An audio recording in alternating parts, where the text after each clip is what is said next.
வணக்கம். இன்றைய நாளில் நடைபெற்ற முக்கிய நிகழ்வுகளை விரைவாகவும் சுருக்கமாகவும் மின்னல் செய்திகள் தொகுப்பில் பார்க்கலாம்.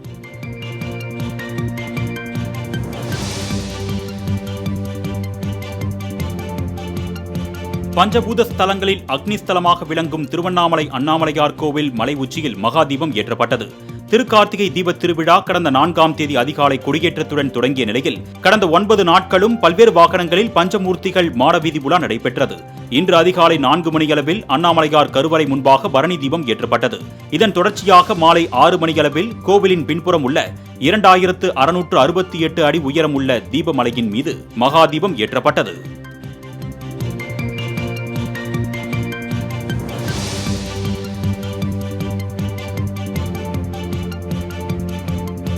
தஞ்சை மாவட்டம் சுவாமிமலை கார்த்திகை தேரோட்டம் மழை காரணமாக ரத்து செய்யப்பட்டது. முருகனின் அறுபடை வீடுகளில் 4ஆம் படை வீடான சுவாமிமலை முருகன் கோவிலில் அலங்கரிக்கப்பட்ட தேர் மழையில் நனைந்ததை அடுத்து தேரோட்டம் ரத்து செய்யப்பட்டது. மேலும் அம்பாள் மட்டும் தேரின் உச்சிபீடத்தில் வைத்து பின்னர் கோவிலுக்கு கொண்டு செல்ல கோவில் நிர்வாகம் முடிவு செய்தது.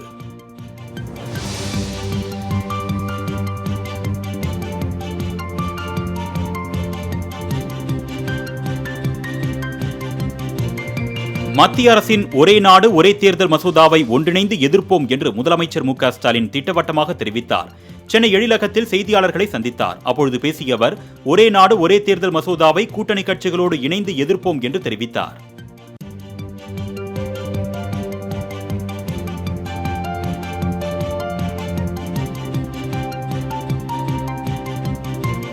திண்டுக்கல் தனியார் மருத்துவமனை தீ விபத்தில் உயிரிழந்தவர்களின் குடும்பத்தினருக்கு முதலமைச்சர் மு.க. ஸ்டாலின் நிதியுதவி அறிவித்துள்ளார். சிறுமி உட்பட உயிரிழந்த 6 நபர்களின் குடும்பத்தினருக்கு இரங்கலும் ஆறுதலும் தெரிவித்துள்ள முதலமைச்சர், உயிரிழந்தோர் குடும்பங்களுக்கு தலா 3 லட்சமும், படுகாயமடைந்தவர்களுக்கு தலா 1 லட்சம் மற்றும் லேசான காயங்களுடன் சிகிச்சை பெற்று வருபவர்களுக்கு தலா 50,000 ரூபாய் வழங்கப்படும் என்று அறிவித்துள்ளார்.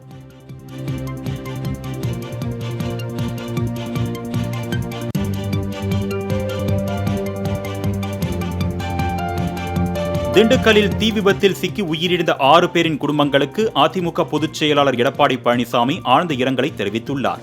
தீ விபத்தில் 6 பேர் உயிரிழந்த செய்தி மிகுந்த வேதனையை அளிப்பதாக குறிப்பிட்ட அவர், தீக்காயங்களுடன் மீட்கப்பட்டவர்களுக்கு மருத்துவ சிகிச்சை அளித்து அவர்கள் பூரண உடல் நலத்துடன் வீடு திரும்புவதற்கு அரசு நடவடிக்கை எடுக்க வேண்டும் என்றும் வேண்டுகோள் விடுத்துள்ளார்.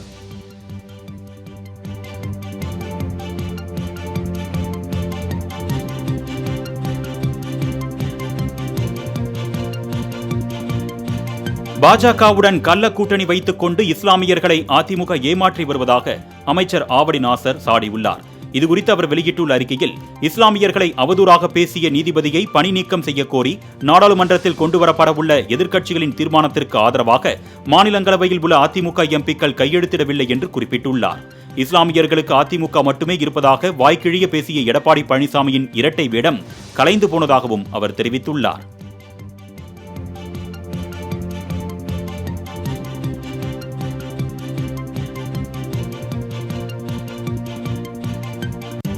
இஸ்லாமியர்களை அவதூறாக பேசிய அலகாபாத் நீதிமன்ற நீதிபதி சேகர்குமார் யாதவை பணி நீக்கம் செய்ய கோரும் தீர்மானத்தை மாநிலங்களவையில் எதிர்க்கட்சிகள் கொண்டுவர உள்ளனர்.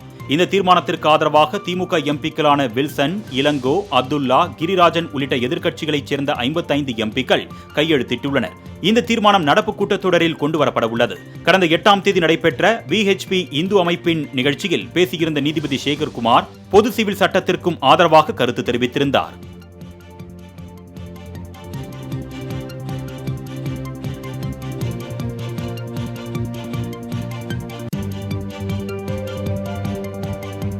வரும் 17, 18ஆம் தேதிகளில் சென்னை மற்றும் டெல்டா மாவட்டங்களில் கன முதல் மிக கனமழை பெய்யும் என்று வானிலை ஆய்வு மைய தென்மண்டல தலைவர் பாலச்சந்திரன் தெரிவித்துள்ளார். சென்னையில் செய்தியாளர்களை சந்தித்த அவர், நாளை தெற்கு அந்தமான் கடற்கரையில் புதிய காற்றழுத்த தாழ்வு பகுதி உருவாக இருப்பதாகவும், அடுத்த 24 மணி நேரத்தில் கன்னியாகுமரி, தூத்துக்குடி, தென்காசி மாவட்டங்களில் மிக கனமழையும், நெல்லையில் அதிக கனமழையும் பெய்யும் என்றும் கூறினார்.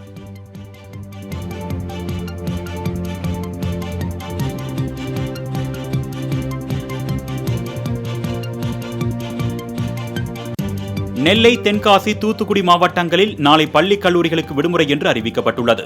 நெல்லை, தென்காசி, தூத்துக்குடி மாவட்டத்தில் கனமழை பெய்யும் என்று வானிலை ஆய்வு மையம் எச்சரிக்கை விடுத்துள்ளது.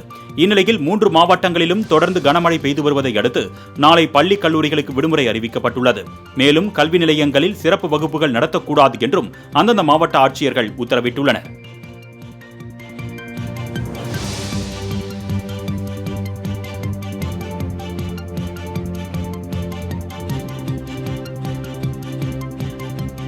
மழையால் எவ்வளவு பெரிய பாதிப்புகள் வந்தாலும் எதிர்கொள்ள அரசு தயாராக உள்ளதாக முதலமைச்சர் மு.க.ஸ்டாலின் தெரிவித்துள்ளார்.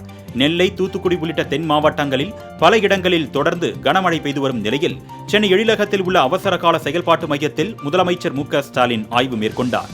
பின்னர் செய்தியாளர்களை சந்தித்த அவர் மழையால் எவ்வளவு பெரிய பாதிப்புகள் வந்தாலும் எதிர்கொள்ள அரசு தயாராக இருப்பதாக கூறினார்.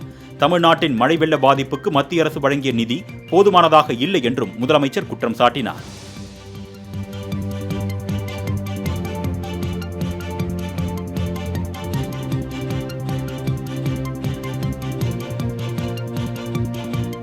திருச்சியில் மழைநீர் சூழ்ந்த குடியிருப்புகளை அமைச்சர் கே.என். நேரு நேரில் ஆய்வு செய்தார். கிராப்பட்டி, அன்பு நகர், அருணாச்சலம் நகர், கிருஷ்ணமூர்த்தி நகர் உள்ளிட்ட பகுதிகளில் மழைநீர் சூழ்ந்ததால் மக்களின் இயல்பு வாழ்க்கை முடங்கியது. இதனையடுத்து நகராட்சி நிர்வாகத்துறை அமைச்சர் கே.என். நேரு பாதிக்கப்பட்ட இடங்களை நேரில் ஆய்வு செய்தார். ஆய்வின் போது மாவட்ட ஆட்சியர் உள்ளிட்ட அதிகாரிகள் உடன் இருந்தனர்.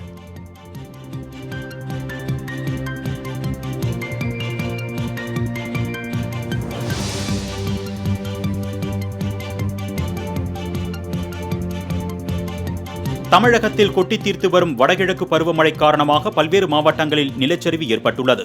தென்காசி மாவட்டத்தின் பல்வேறு பகுதிகளில் இடைவிடாது கனமழை கொட்டி தீர்த்து வருகிறது. இதனால் குற்றாலம் மெயின் அருவியில் ஏற்பட்டுள்ள காட்டாற்று வெள்ளப்பெருக்கினால் அருவியின் கரையானது சேதமடைந்தது. இதேபோன்று மணிமுத்தாறு, மாஞ்சோலை செல்லும் மலைவழி சாலையில் திடீரென ஏற்பட்ட நிலச்சரிவால் பெரிய ராட்சத பாறை உருண்டு வந்து சாலை நடுவே விழுந்ததால் போக்குவரத்து துண்டிக்கப்பட்டது. ராணிப்பேட்டை மாவட்டம் மேல்விசாரம் நகராட்சிக்குட்பட்ட ஹாஜிப்பேட்டையில் பெய்த மழை காரணமாக மண் சரிவு ஏற்பட்டது.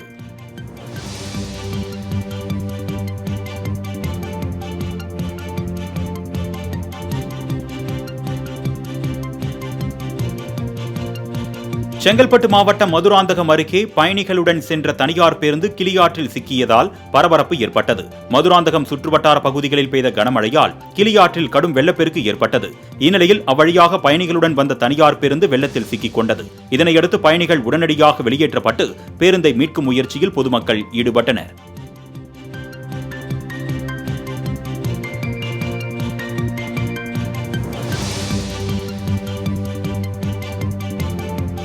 தென்காசி மாவட்டம் சங்கரன் கோவிலில் தொடர்ந்து 2வது நாளாக பலத்த மழை பெய்து வருகிறது. இதனால் அங்குள்ள சங்கர நாராயண சுவாமி திருக்கோவிலில் மழைநீர் புகுந்ததால் பக்தர்கள் மிகுந்த சிரமத்திற்கு நடுவே சுவாமி தரிசனம் செய்தனர். மேலும் இடைவிடாது பெய்து வரும் மழையினால் கோவிலில் இருந்து தண்ணீரை வெளியேற்றும் பணியில் தாமதம் ஏற்பட்டுள்ளது.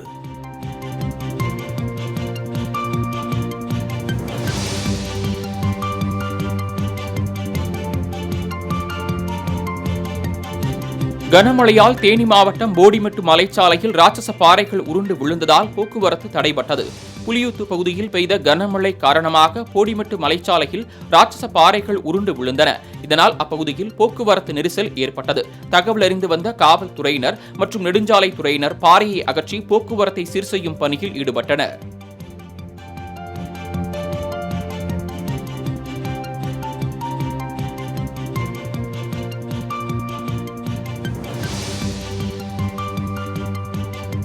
சங்கரன் கோவிலில் 2வது நாளாக கொட்டி தீர்த்த கனமழையினால் வீடுகளுக்குள் தண்ணீர் புகுந்தது. முல்லை நகர் பகுதியில் 10க்கும் மேற்பட்ட வீடுகளில் புகுந்த மழைநீரில் குழந்தைகளின் பள்ளி புத்தகங்கள் மற்றும் வீட்டு உபயோகப் பொருட்கள் சேதமடைந்ததாக பொதுமக்கள் வேதனை தெரிவிக்கின்றனர். இதுகுறித்து நகராட்சி அதிகாரிகளிடம் தகவல் அளித்தும் எந்தவித நடவடிக்கையும் எடுக்கவில்லை என்று அவர்கள் குற்றம் சாட்டினர்.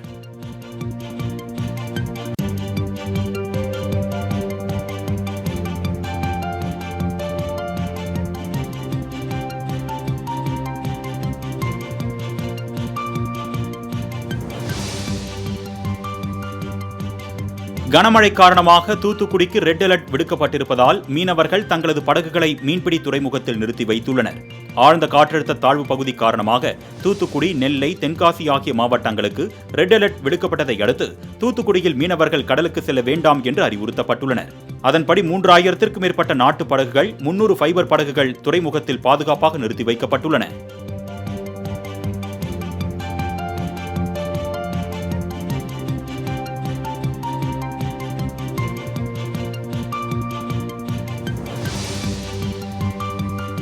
வடகிழக்கு பருவமழை காரணமாக திருவண்ணாமலை மற்றும் விழுப்புரம் மாவட்டத்தில் உள்ள சாத்தனூர் மற்றும் வீடூர் அணைகள் நிரம்பியுள்ளது. முழு கொள்ளளவை எட்டியுள்ள இந்த 2 அணைகளின் பாதுகாப்பு கருதி தண்ணீரானது திறந்துவிடப்பட்டுள்ளது. இதனால் பம்பை மற்றும் வராகு ஆற்றின் கரையோரம் உள்ள பொதுமக்கள் பாதுகாப்பான இடங்களுக்கு செல்லுமாறு மாவட்ட நிர்வாகத்தின் சார்பில் ஒலிபெருக்கி மூலம் வெள்ள அபாய எச்சரிக்கை விடுக்கப்பட்டுள்ளது.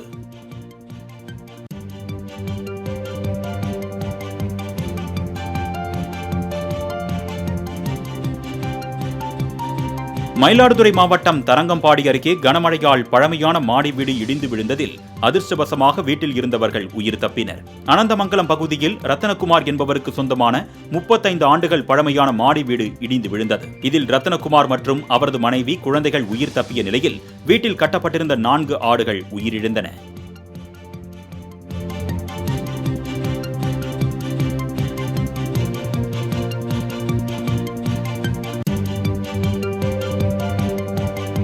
புதுச்சேரியின் பல இடங்களில் மழைநீர் குளம் போல் சூழ்ந்திருப்பதால் மக்களின் இயல்பு வாழ்க்கை பாதிக்கப்பட்டுள்ளது. வங்கக்கடலில் நிலவும் ஆழ்ந்த காற்றழுத்த தாழ்வு பகுதியால் பல இடங்களில் கனமழை பெய்து வருகிறது. இந்நிலையில் உப்பளம், முதலியார்பேட்டை, ராஜ்பவன் உள்ளிட்ட இடங்களில் தேங்கி நின்ற மழை நீரால் மக்கள் அவதிக்கு ஆளாகினர். மேலும் வீடூர் அணையில் இருந்து உபரி நீர் திறக்கப்படுவதால் கரையோர மக்களுக்கு வெள்ள அபாய எச்சரிக்கை விடுக்கப்பட்டுள்ளது.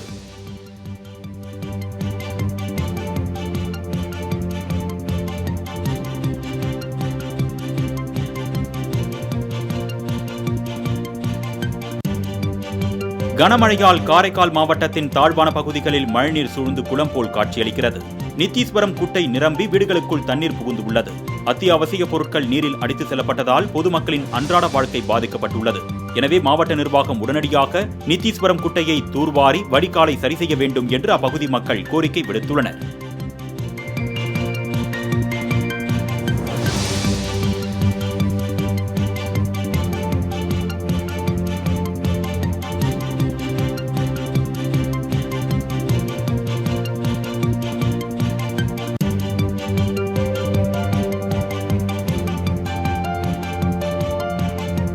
கொடைக்கானலில் ஏற்பட்ட காட்டாற்று வெள்ளத்தால் கிராம மக்கள் வீடுகளிலேயே முடங்கினர். திண்டுக்கல் மாவட்டம் கொடைக்கானலில் நேற்று இரவு முதல் மிக கனமழை பெய்து வருவதால் மேல்மலை கிராமமான கவுஞ்சி, கிலாவரை, மூங்கில்காடு, கோம்பை பகுதிகளில் காட்டாற்று வெள்ளம் ஏற்பட்டது.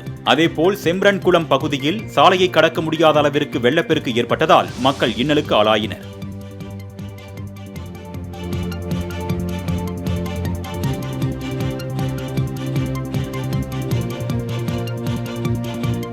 நெல்லை மாவட்டம் திருக்குறுங்குடி திருமலை நம்பி கோவிலுக்கு செல்லவும் நம்பி ஆற்றில் குளிப்பதற்கும் தடை விதிக்கப்பட்டுள்ளது. தமிழ் மாத கடைசி சனிக்கிழமை நடக்கும் சிறப்பு பூஜையில் கலந்து கொள்வதற்காக பல்வேறு பகுதிகளில் இருந்தும் ஏராளமான பக்தர்கள் திருமலை நம்பி கோவிலுக்கு வருகை தந்த வண்ணம் உள்ளனர். இந்நிலையில் கனமழை காரணமாக திருக்குறுங்குடி மலை நம்பி கோவிலுக்கு செல்ல பக்தர்களுக்கு களக்காடு முண்டந்துறை புலிகள் காப்பக வனத்துறையினர் தடை விதித்துள்ளனர்.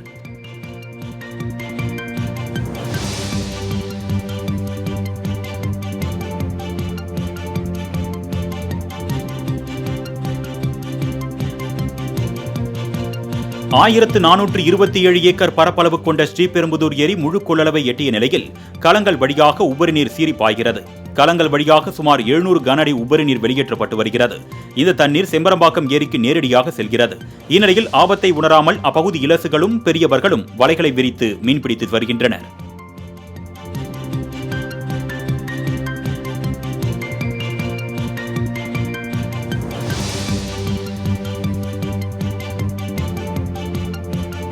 குற்றாலம் மெயின் அருவியில் காட்டாற்று வெள்ளம் ஏற்பட்டுள்ள நிலையில் மாவட்ட மேலிட கண்காணிப்பாளர் சங்கர், ஆட்சியர் கமல் கிஷோர் ஆகியோர் அங்கு நேரில் ஆய்வு செய்தனர். தென்காசியில் 31 ஆண்டுகளுக்கு பின் வரலாறு காணாத அளவிற்கு காட்டாற்று வெள்ளம் ஏற்பட்டுள்ளது.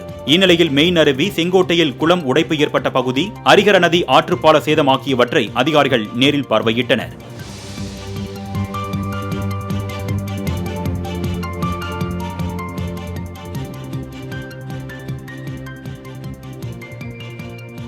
உடுமலை அருகே திருமூர்த்திமலை அமனலிங்கேஸ்வரர் கோவில் முழுவதும் காட்டாற்று வெள்ளம் சூழ்ந்துள்ளது. திருப்பூர் மாவட்டம் உடுமலை அருகே திருமூர்த்தி மலையில் உள்ள பஞ்சலிங்க அருவியின் நீர்பிடிப்பு பகுதிகளில் விடிய விடிய கனமழை பெய்தது. இதன் காரணமாக கன்னிமார் கோவிலை மூழ்கும் அளவிலும் கோவிலில் வைக்கப்பட்டு இருந்த உண்டிகள் தெரியாதவாறும் காட்டாற்று வெள்ளம் சூழ்ந்ததால் கோவில் பகுதியில் இன்று காலையில் பூஜைகள் நிறுத்தப்பட்டது.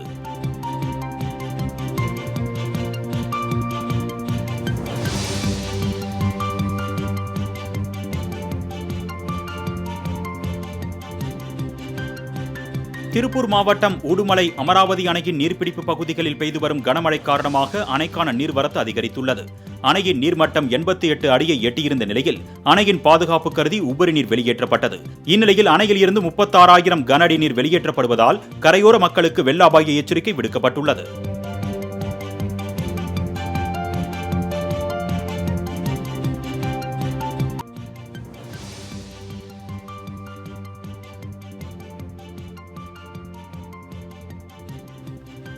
புதுக்கோட்டையில் மிகவும் பழமை வாய்ந்த அடப்பன் குளம் முழு கொள்ளளவை எட்டியுள்ளது. தொடர்ந்து பெய்து வரும் கனமழை காரணமாக குளம் வேகமாக நிரம்பிய நிலையில் அதன் கரையில் ஏற்பட்ட உடைப்பு காரணமாக மழைநீர் அதிக அளவில் வெளியேறி வருகிறது. குற்றால அருவியில் இருந்து மழைநீர் கொட்டுவது போல் தண்ணீர் வெளியேறி வருவதை அப்பகுதியைச் சேர்ந்த பொதுமக்கள் ஆச்சரியத்துடன் பார்த்து வருகின்றனர்.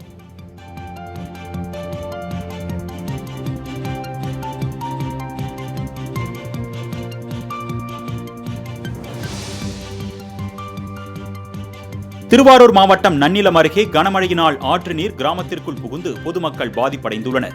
காளியக்குடி ஊராட்சிக்குட்பட்ட அரசனக்குடி கிராமத்தில் 200க்கும் மேற்பட்டோர் வசித்து வரும் நிலையில் மழையினால் அருகில் இருக்கும் இடியாற்றில் உடைப்பு ஏற்பட்டது.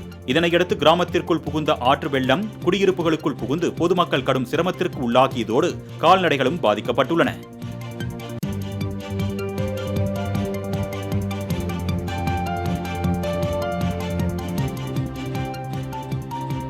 திண்டுக்கல் மாவட்டம் பழனி அருகே உள்ள பெரியதுறை வாய்க்கால் உடைந்து விளைநிலங்களுக்குள் தண்ணீர் புகுந்தது.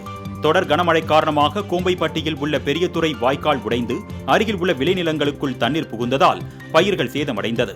சண்முகா நதி ஆற்றில் வெள்ளப்பெருக்கு ஏற்பட்டு வருவதால் கரையோர மக்களுக்கு மாவட்ட நிர்வாகம் சார்பில் வெள்ள அபாய எச்சரிக்கை விடுக்கப்பட்டுள்ளது.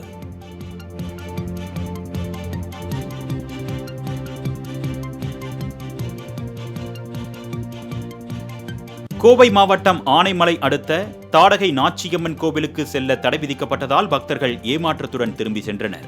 இங்கு கார்த்திகை தீபத்தன்று சிறப்பு பூஜைகள் நடைபெறுவதுடன் மலை மீது மகா தீபம் ஏற்றி வழிபாடு செய்வதும் வழக்கம்.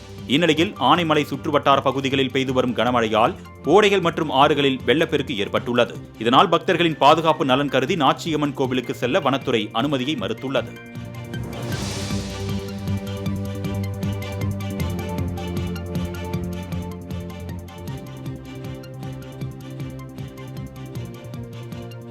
செங்கல்பட்டு அருகே தொடர் மழையால் சென்னைக்கு செல்லும் ரயில்கள் சுமார் 1 மணி நேரத்திற்கு மேலாக தாமதமானது. செங்கல்பட்டு மாவட்டம் மற்றும் அதன் சுற்றுவட்டார பகுதிகளில் நேற்று காலையில் இருந்து கனமழை பெய்து வருகிறது. இதன் காரணமாக மதுராந்தகம் ரயில் நிலையத்தில் மழைநீர் சூழ்ந்ததை அடுத்து தென் மாவட்டங்களில் இருந்து சென்னை செல்லக்கூடிய ரயில்கள் அனைத்தும் தாமதமானது. மேலும் விழுப்புரம், தூத்துக்குடி, திருச்சி, புதுச்சேரி உள்ளிட்ட பல்வேறு ஊர்களில் இருந்து சென்னை செல்லும் ரயில்கள் தாமதமானதை அடுத்து பாதுகாப்பு கருதி 30 கிலோமீட்டர் வேகத்தில் இயக்க ரயில்வே நிர்வாகம் அறிவித்துள்ளது.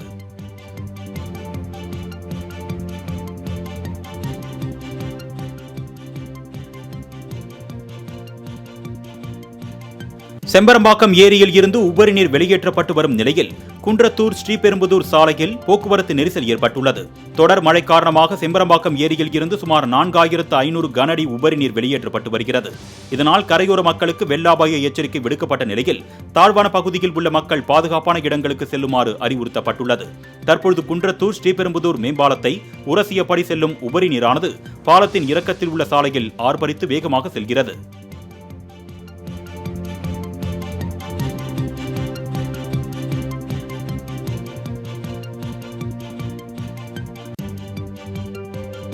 பூந்தமல்லி அருகே உள்ள பாரிவாக்கம் ஏரிக்கரை ஓரம் வெள்ளத்தில் சிக்கிய இருளர் மக்களை ரப்பர் படகுகள் மூலம் தீயணைப்புத் துறையினர் மீட்டனர்.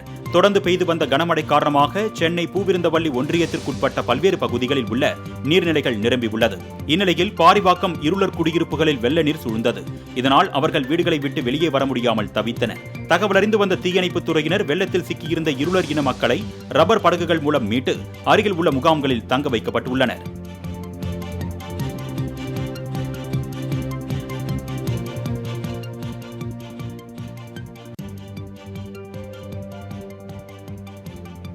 புதுச்சேரி சங்கராபரணி ஆற்றில் ஆபத்தை உணராமல் மீன்பிடித்துக் கொண்டிருந்த இளைஞர் ஆற்று வெள்ளத்தில் அடித்து செல்லப்படும் காட்சி வெளியாகியுள்ளது. தொடர் மழை காரணமாக வீடூர் அணையில் இருந்து அதிக அளவு உபரி நீர் வெளியேற்றப்படுவதால் சங்கராபரணி ஆற்றில் வெள்ளம் கரை புரண்டு ஓடுகிறது. இந்நிலையில் சங்கராபரணி ஆற்றில் மீன்பிடித்துக் கொண்டிருந்த இளைஞர் ஆர்ப்பரித்து செல்லும் தண்ணீரில் அடித்துச் செல்லப்பட்டார்.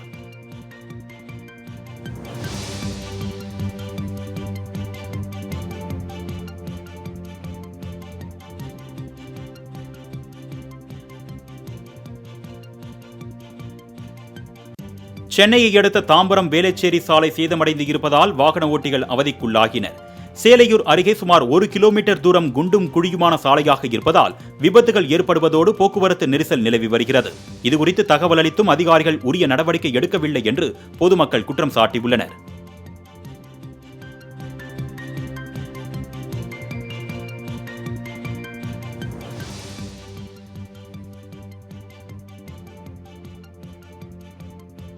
ஆவின் பால் மோசடி விவகாரத்தில் பெயரை மாற்றி ஏமாற்றுவதுதான் திராவிட மாடலா என்று அன்புமணி ராமதாஸ் கேள்வி எழுப்பினார்.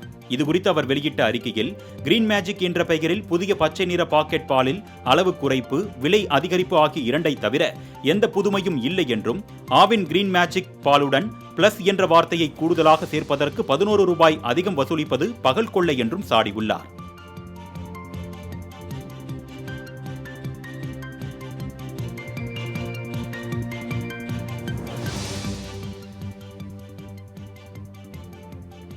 திருவள்ளூர் அருகே புதிதாக கட்டப்பட்டு வரும் மேல்நிலைப் பள்ளி கூடுதல் கட்டிடத்தை அமைச்சர் மதிவேந்தன் நேரில் ஆய்வு செய்தார். திருவள்ளூர் மாவட்டம் களக்காட்டூர் பகுதியில் இயங்கி வரும் அரசு மேல்நிலைப் பள்ளியில் சுமார் 1,80,00,000 ரூபாய் மதிப்பீட்டில் கூடுதலாக கட்டிடம் கட்டுவதற்கான பணிகள் நடைபெற்று வருகிறது. இந்த கட்டிடத்திற்காக பயன்படுத்தப்படும் சிமெண்ட், பெயிண்ட் உள்ளிட்டவைகளின் தரம் குறித்து அமைச்சர் மதிவேந்தன் நேரில் ஆய்வு செய்தார். தொடர்ந்து செய்தியாளர்களை சந்தித்த அவர் பள்ளி கட்டிடங்கள், மாணவர்களின் விடுதிகள் உள்ளிட்டவைகள் குறித்தும் ஆய்வு மேற்கொண்டதாக தெரிவித்தார்.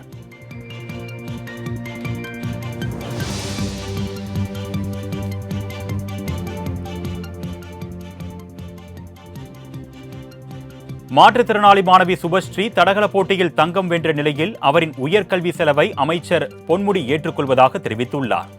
விழுப்புரத்தில் மாணவி சுபஸ்ரீக்கு பொன்னாடை போர்த்தி வாழ்த்து தெரிவித்த பின் செய்தியாளர்களை சந்தித்த அவர், வெள்ளத்தால் பாதிக்கப்பட்ட விழுப்புரம் மாவட்டத்தில் உள்ள 12,000 ரேஷன் அட்டைதாரர்களுக்கு 2,000 ரூபாய் வழங்கப்பட்டிருப்பதாகவும் 2ஆம் கட்டமாக 1,00,000 பேருக்கு வழங்க திட்டமிட்டிருப்பதாகவும் தெரிவித்த அமைச்சர், நிவாரணத் தொகை வழங்குவதை சிலர் அரசியலாக்க பார்க்கிறார்கள் என்றும் குற்றம் சாட்டினார்.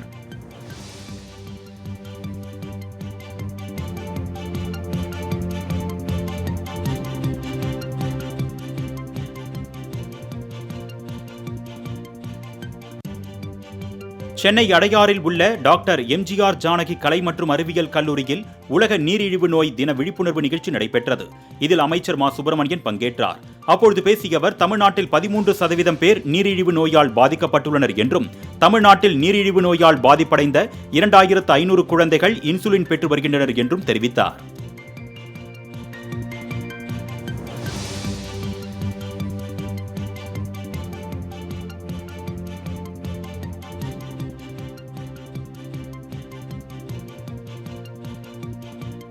சென்னை அடுத்த வரதராஜபுரம் பகுதியில் தண்ணீர் தேங்காமல் இருக்க திருப்புகழ் கமிட்டியை முழுவதுமாக நிறைவேற்ற வேண்டும் என்று ஸ்ரீபெரும்புதூர் எம்எல்ஏ செல்வ பெருந்தகை கேட்டுக் கொண்டுள்ளார். செம்பரம்பாக்கம் ஏரியில் இருந்து இன்று காலை 1000 கனஅடி உபரி நீர் திறந்துவிடப்பட்டதை அடுத்து ஏரியில் அதிகாரிகளுடன் செல்வ பெருந்தகை எம்எல்ஏ ஆய்வு மேற்கொண்டார். பின்னர் செய்தியாளர்களிடம் பேசிய அவர், ஒரத்தூர், மணிமங்கலம், படப்பை ஆகிய ஏரிகளை நீர்த்தேக்கமாக மாற்ற வேண்டும் என்று கேட்டுக்கொண்டார்.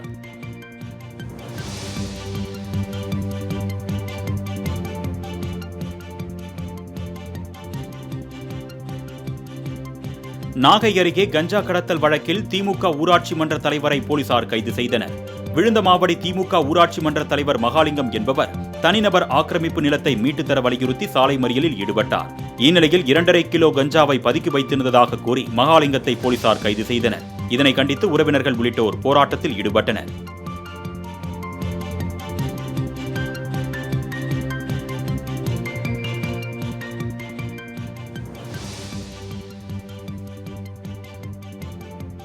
நடிகர் சிம்பு மற்றும் தயாரிப்பு நிறுவனத்துக்கு இடையிலான பிரச்சினை முடிவுக்கு வந்ததை தொடர்ந்து சிம்பு செலுத்திய 1 கோடி ரூபாயை வட்டியுடன் திருப்பி வழங்க நீதிமன்ற தலைமை பதிவாளருக்கு சென்னை உயர்நீதிமன்றம் உத்தரவிட்டுள்ளது.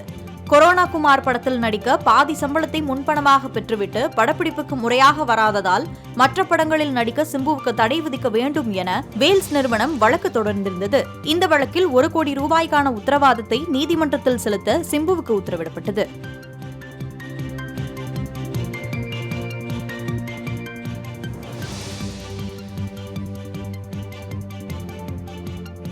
கள்ளக்குறிச்சி அருகே வெள்ளத்தில் அடித்து செல்லப்பட்ட தற்காலிக மின்வாரிய ஊழியரின் உறவினர்கள் சாலை மறியலில் ஈடுபட்டனர். கள்ளக்குறிச்சி மாவட்டம் மூங்கில் துறைப்பட்டைச் சேர்ந்த திலீப்குமார் என்பவர் வாழவச்சனூர் தென்பெண்ணை ஆற்றில் இருந்து மற்றொரு கரைக்கு மின்சார உபகரண பொருட்களை எடுத்துச் சென்றதாக தெரிகிறது. அப்பொழுது எதிர்பாராத விதமாக திலீப்குமார் வெள்ளத்தில் அடித்து செல்லப்பட்ட நிலையில் அவரை 14 மணி நேரத்திற்கு மேலாக தீயணைப்பு வீரர்கள் தேடி வருகின்றனர். ஆற்றில் தண்ணீர் அதிக அளவில் செல்வதால் உடலை மீட்பதில் சிக்கல் ஏற்பட்டுள்ளது. இந்நிலையில் திலீப்குமாரின் உறவினர்கள் மற்றும் கிராம மக்கள் திருவண்ணாமலை தேசிய நெடுஞ்சாலையில் மறியலில் ஈடுபட்டனர்.